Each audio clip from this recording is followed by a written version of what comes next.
दर्शनाला आलोय का कशाला आलोय याचं सुद्धा भान नाही आणि डायरेक्ट बॅरिगेड्स पाडू पाडू मध्ये चाललेत राव. कशाला आपण यायचं मग दर्शनाला? हा, एवढं जर जायचं असेल कशाला यायचं एवढ्या गर्दीमध्ये? बघा ना तुम्ही, हे बघा.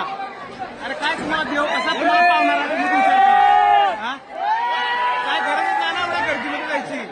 स्वामींनी तुम्हाला एवढ्या गर्दीत यायला सांगितलंय का? नाही ना. काय गर्दी काय, एवढ्या गर्दीमध्ये काही गरज नाही मित्रांनो. कारण देव हा सभोवताली आहे, अंतरंगी आहे.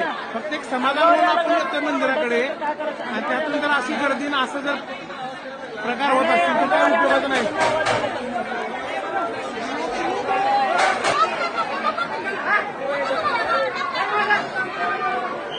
बघा कसला गोंधळ आहे.